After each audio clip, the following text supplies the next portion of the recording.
Hello, and welcome back to Core. I am out of cough drops, I think. Is this pocket out? I have one left.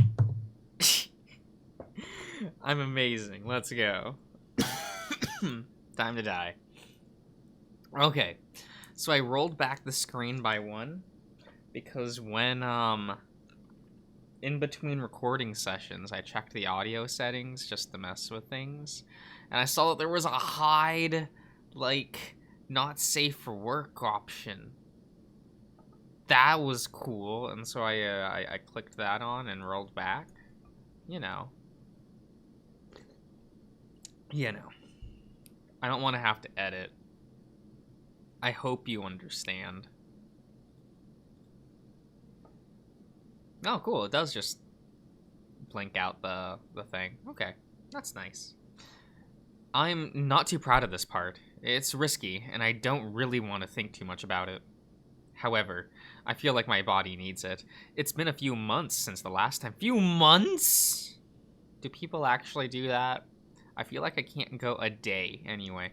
And I just can't, I can't just ignore my urges forever. Sorry. Still, before things can end. Hey, Rob! A heart attack. Okay. Nah, finish. What's Mike gonna do? Mike will probably join you. Come on. Wouldn't that be nice? Maybe you can jerk each other off. Ooh. I can feel myself jumping nervously on the couch, waving my hands around, trying to reach a cushion that I can't find for a few seconds. I pretty much hit my crotch with it once I find it, making me flinch for a moment. But since the cushion is soft, it doesn't hurt. I hope he washes that cushion. My eyes look around nervously for Mike, ready to make up some excuse, but Mike isn't here. Mike? Still in the shower, but I need your help, please! If it wasn't because it sounds like he's laughing, I would have gotten worried. Still, shit. It had to be now. Fuck Mike. Would you? Would I? Yes. Yes. I sigh, zipping my pants back up before I stand, trying to accommodate my business so it's not too obvious or too uncomfortable for me. What, did you fall in there or something? I'm surprised how clear Mike sounds, even if he's a room away from me. These walls really are paper. I hope I wasn't too loud. No, just, can you come in the room so I don't have to scream anymore? He's going to scream anyway, but whatever. Sure, on my way. I try not to get too bothered by this. I don't know what he needs help with, but whatever it is, I can be done with it and go back to whatever I was doing. Once in the room, I knock on the bathroom door to let him know I'm here. So, you're going to laugh, okay, but, you know there's a small window on the shower wall that leads outside? No, I didn't notice. Right, me either, until now. Oh, here, let me adjust that real quick. That was a little loud to me. Until now. So, long story short, I dropped my shampoo outside. What? How did you do that? Actually, how did you do that? Did you just toss it? Okay. That's, what? No, I know, listen, I was pretending I was singing and it slipped out of my hand, okay? To outside? Mike, this is a whole other level of fucking clumsiness. I'll write in my diary when I'm out. But come on, please. I need to wash my fur. Can you do me a favor and pick it up for me? I can't believe how fucking stupid this situation is. But I guess that's Mike for you. I'm facepalming right now, though. But I'm definitely remembering this one to tease him at some point. Fine, but you definitely owe me one or something. My hero. God, don't sing. That's probably why the shampoo jumped out the window. Burn, come on. Go get the thing. I hear a laugh from his part. Excuse me, and I decide to do what he asked me to. It's strange, but as annoyed as I was a moment ago, I now feel more chill about it. I still wish I could have finished what I started, but meh, I can do that some other time. I open the door of the house and take a second to put on my shoes, stepping down the stairs with my hands in my pocket. The window leading to the room should be to the right of the main door, on the other side of the house. I look around. Before I head there to check if I can see Ed or Faust around, but they're not here yet. I wonder where they are, but I guess I'm not that worried. To be fair, I still have the lion in my head. He's acting friendly again, but I'm sure I detected some sincerity before, back at the beach, as if he was actually interested in us. Maybe I should sneak a peek at him if I tiptoe near the window before I give him the shampoo. Knowing him, he'd just laugh and pose. Stop it, Rob. Get a hold of yourself. You're not usually this needy. I guess the past few months haven't been the most relaxed after all. Things are starting to get back to normal lately. That must be why I'm just now surprised to see how interested I am in some action, even if it's from one of my friends. Would I really be okay doing something like that with a friend? I always thought I was the romantic type. I know I'm not.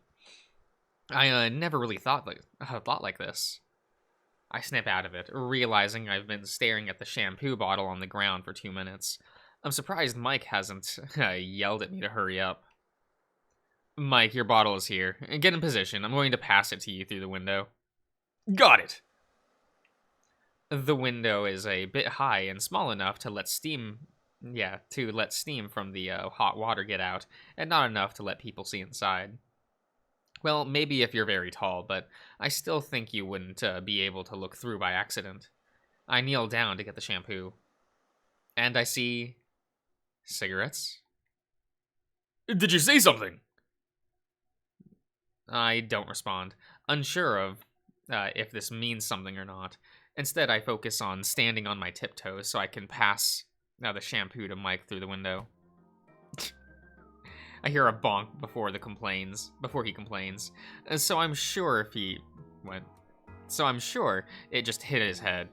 He said he was ready, so it's his fault. Thank you, Rob. You're a blessing. Shut up and finish your shower already.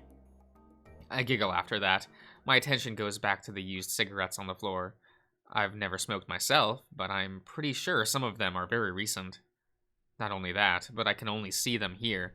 A few of them piled in front of the window. Am I overthinking things? I'm pretty sure no one in our group smokes anymore. And even if they did, is it really such a bad thing? Well, it's not good per se, but it's not like someone is drugging themselves while on vacation. I mean, technically it is, but this is not a big deal. Deep breaths, Rob. Wow, you said that out loud. Okay. I don't know why I'm getting so worked up over this. I don't even have proof that one of them is smoking. It's just strange that I only see used cigarettes here. I look up at the window again. Either someone that we don't know about comes to this specific spot to smoke, or one of us is smoking and is hiding it from the others. The thought really bothers me. I'm not sure why, but I don't like it. I start to walk back towards the front door, feeling the anxiety on my shoulders when I see Ed and Faust walking back together in the distance. They wave their hands at me, and I have to make an effort to do the same. I honestly just want to spend some time by myself right now. However, they catch up with me. They weren't that fast, so I think I just stood there, staring at them. Rob, are you okay? You seem a bit out of it. Yeah, I was taking a nap, but Mike needed me to help him with something. I guess I'm still half asleep. I'm not sure if it's a good excuse, since I ended up not sleeping, but they seem to buy it. All right, that checks out. You usually need a few minutes to wake that brain up of yours. I'm surprised you even know how Robert acts when he wakes up. Well, duh.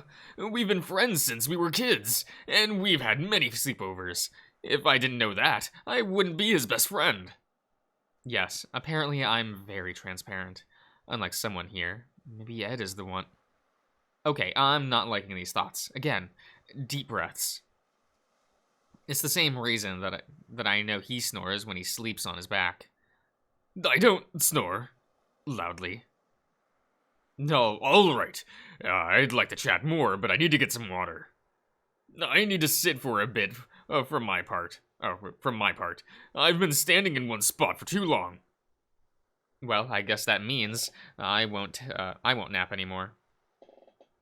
If you really want to, you can try to nap some more after lunch. Mike and I will make some food soon. If you want to get ahead of him, now's your chance. He's taking a shower. Faust looks tempted, but he ends up shaking his head. No, we should try. Well, we try to work together today and tonight. Maybe we can be a good team, and we both get to cook together. So far, you are very good cooks all by yourself. I can't imagine that having bad results. I guess we'll have to see. The idea sounds good, but I still have that annoying thought in my head. It's not going away, and it's affecting my mood. Sorry, it feels like I don't have a filter on when I wake up. That's alright. It just means Mike and I have to make sure we don't disappoint anyone.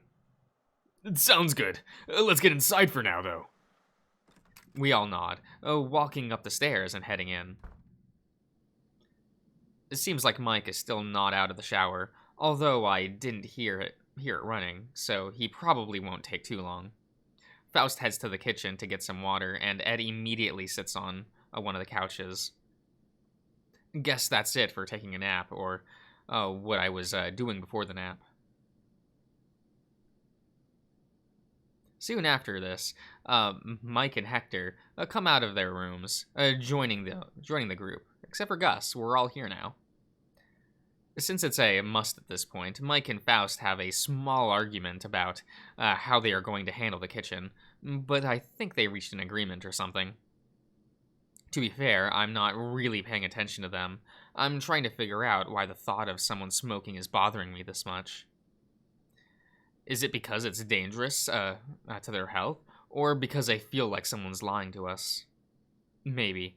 It has something to do with the fact that I also don't like everyone going their own way today. Is this a trust issue? I feel like I just don't want to be alone again. I snap back to reality when I feel someone sitting right next to me in an energetic way that almost moves the couch. Of course, that energy comes from Mike. Rob, thanks for helping me before. It would have been very annoying to dry up, get dressed and all that, just to get the shampoo back. You could have went outside in nothing but a towel. Like no one's stopping you from doing that. No problem, Mike. I must have said it in a dry tone, because I feel Mike notices I'm not in my best mood right now. Are you okay? You look like you have something on your mind right now. I'm fine. Maybe I do, but it's probably nothing. He recomposes himself, so he sits on his legs. Yeah, repositions himself, so he sits on his legs, and kneeling on the couch as he turns to look at me. It's embarrassing since he's standing out again, but no one seems to pay attention right now. Are you sure it's nothing? I mean, you can tell me if it's because of our conversation from before. I blush and look away. It's not about that, obviously, but I guess that thought hasn't really left my mind completely. We're buddies, and I trust you a whole lot, Rob. This is honestly not a problem on my part, but if it is for you, please let me know. It's not really a problem either. I guess I'm not used to the teasing. Do you want me to hold back? No. The answer comes out before I can even think about it, surprising me. I mean, be yourself, Mike. I like you that way. I can handle some friendly teasing. Got it. He cheerfully pulls me closer with one of his arms for a hug, and I hug him back. I guess I'm really needy for hugs. Again, be sincere with me. If something I do bothers you, we can talk about it, and I'm glad you can take some teasing. He lets me go, is standing up in front of me. He looks around as if he's making sure no one is close enough to hear him, before leaning closer. You're definitely fun to tease. I bet you're fun in many other ways I don't know yet. You're pushing your luck now. I push him away with my foot, but I can't stop myself from laughing, and he does too, as he stops me before letting my leg go. I'm gonna go to the kitchen and help Faust with the food. I'm going back to the kitchen to help Faust with the food. I just want to check on you. Thanks, but And he's gone. But we didn't even talk about what was bothering me. Maybe it's better this way. I'm alone again in the living room, but I don't feel as lonely as before.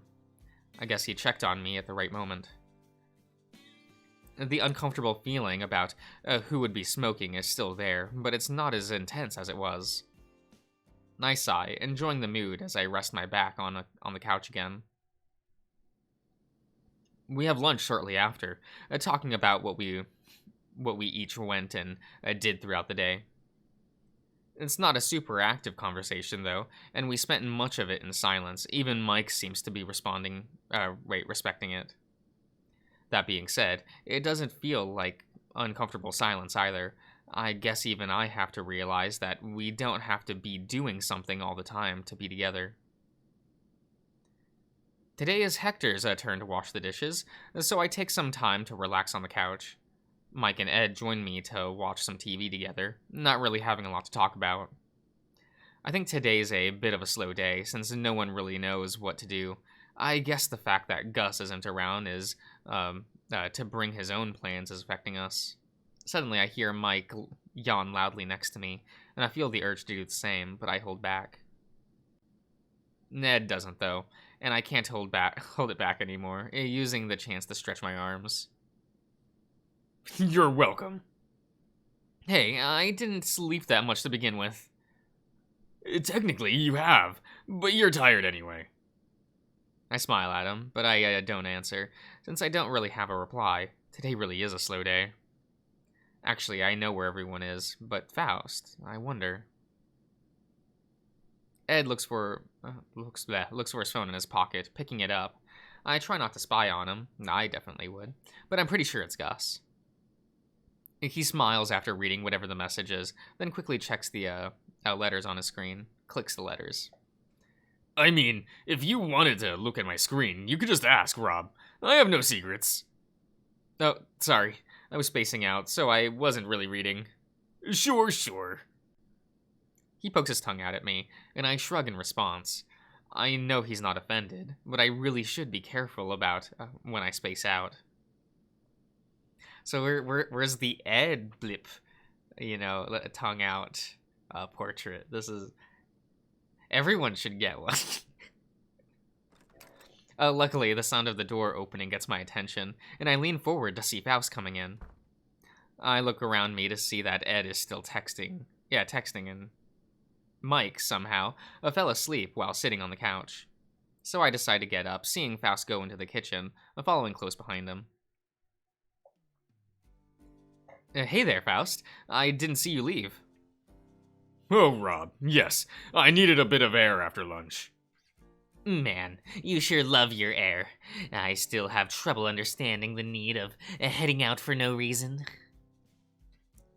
It's just a personal preference of mine. I already spend too much time at my place working with my father. Your house is also like triple the size of ours, Hector. I'm sure that'd make anyone feel less trapped. Yeah, I don't know. I still feel like I do fine by myself in a smaller flat.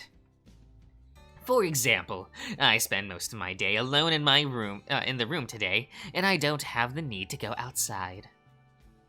Yet. When you say that, I get this urge to never head out of the house, even if it's just to prove my point.